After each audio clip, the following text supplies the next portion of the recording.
Number 5. Joshua Phillips.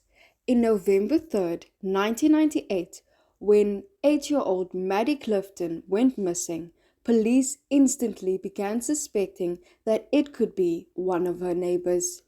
Hundreds of people volunteered in the search for Maddie, scouring the hoods and dumpsters around the neighborhood.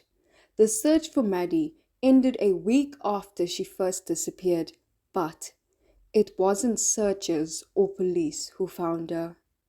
It was Melissa Phillips, 14-year-old Joshua Phillips' mother. Thinking that her son's waterbed was leaking, she went to inspect it and found Maddie Clifton's corpse underneath. She was repeatedly bludgeoned with a baseball bat and had her throat slit. 14-year-old Joshua Phillips was given a life sentence without the possibility of parole. And that was my and everything. And I never had a time to think. They kept me so busy, I didn't really get to think too much. And when I finally did sit down and realize it, I was in there one day, I'm like, man, life sentence, all right? And I started thinking a little more, and it happened a couple times, but I never got further than that. And then one day it just kind of hit me. I remember what it was too. I came out of the chow hall, and when I came out of the chow hall, I see this line of people, and there they are. There's like 30 or 40 of them. You know, there's that Wakulla in the Panhandle, and they're all old. They're all 60, 70 years old, you know, or they're just 50 and look really bad, you know, because the prison time's been rough on them. They all got canes and walkers and stuff like that. It's the pill line. They're there to pick up their medication, and it's like, wow, you know, that's gonna be me. And that's when it really hit me. It's like, oh my God. And I got really depressed when that happened. And I was depressed. I was in a funk for a little while because it finally set in. Number 4. Mary Bell. At the age of 10, Mary Bell was known as a monster. On the 25th of May, 1968, the day after her 11th birthday, Mary Bell lured and strangled 4-year-old Martin Brown to death in an abandoned house. She and a friend left notes in a broken-in nursery to admit to her crime, but police believed the notes were just a harmless prank. However, 2 months later, Mary and her accomplice strangled 3-year-old Brian Howe to death, and Mary even later returned to the scene to carve an M into his stomach and mutilated his genitals with a pair of scissors. Mary was convicted of manslaughter and served 12 years after being released for good behavior. Would you, Beth? Mm-hmm. When would you do it? Nighttime. Okay. Why would you do nighttime? Because I don't like them seeing me do it. But they can feel me do it. Mm-hmm. And what would you do to him, Beth? Stab them. Okay. What would you stab him with? A knife. Do you ever stick pins in people? Mm-hmm. Who? My brother. Okay. Do you do it a little bit or a lot? A lot. Okay. And what are you trying to do to your brother? Kill him. Why do you want your brother to die? Because I was hurt so bad, and I don't want to be around people. Okay. Who else would you like to stick pins into? Mommy and Daddy. What would you like to have happen to them? Die. Number 3. Eric Smith. The 13-year-old was dubbed the freckle-faced killer by the media.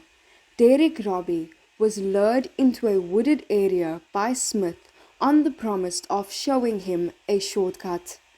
He then strangled and beat the boy to death with rocks.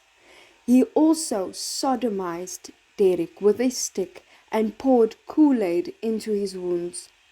Eric served 28 years behind bars and was released at the age of 42. He was just 13 when he was convicted of a monstrous act, and now the teenage murderer responsible for one of New York's most brutal crimes is speaking out from behind bars. News 4's Al Vaughters is live in the newsroom with this story now. Al? Well, Lisa, it was a brutal murder beyond belief that shocked the Steuben County village of Savona and the civilized world back in 1993. The victim, a 4-year-old boy, then a 13-year-old, Eric Smith, was arrested for that ghoulish crime. Smith confessed to luring 4-year-old Derek Roby into a wooded area 2 blocks from Roby's home, then beating, strangling, and sodomizing him. Smith was convicted of second-degree murder and sentenced to 9 years to life in prison. 16 years later, Smith gave his first-ever interview from a cell at the Clinton Correctional Facility in Dannemora, saying he's changed. Regardless of what labels they give me, doesn't mean that that's what I am. You can label me a monster, a cold-blooded killer, a demon child, Satan incarnate. I don't care what the name you give me. Doesn't mean that that's who I am. And we'll have more on Eric Smith's jailhouse interview as he prepares for an upcoming parole hearing tomorrow morning on Wake Up. Al Vaughters, News 4 at 5:30. Number 2. Nevada 10. The Sasebo slashing rocked Japan as well as the rest of the nation. Nevada 10 was an 11-year-old girl who had used a box cutter to slit the throat and arms of her 12-year-old classmate during their lunch hour.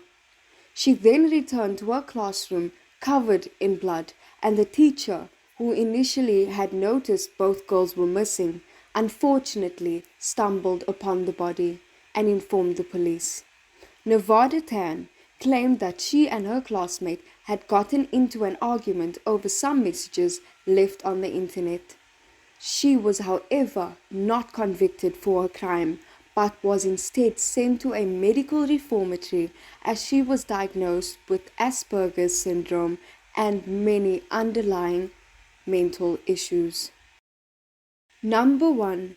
George Steiny. On March 23, 1944, the bodies of 2 young girls were discovered in South Carolina. The girls had gone missing the day before after going to pick flowers. They suffered blunt force trauma and both their skulls were punctured. George Steiny and his brother John were arrested on suspicion of murdering the girls. John was released by police, but George was held in custody. He was a minor, but was not allowed to see his parents until after the trial and conviction. It was alleged that George confessed and told officers where to find the murder weapon. He was tried before an all-white jury, and in less than 10 minutes he was found guilty and sentenced to death by the electric chair. Years after his execution, his murder convictions were posthumously vacated, but I guess we will never actually know the truth. This is the story of George Steiny. He was just 14 years old when he was taken by the authorities and charged with a crime. They said that he had killed 11-year-old Betty June Binnicker and 8-year-old Mary Emma Thames. This was back in the year 1944. Now, it turns out he did not do any of those things, and just yesterday he was exonerated. Finally, the state of South Carolina said he didn't do it. We should not have convicted him. But they didn't just convict him, they executed him. Thank you for watching. Don't forget to like and subscribe so you get notified about all our top 5 videos. Hope to see you soon.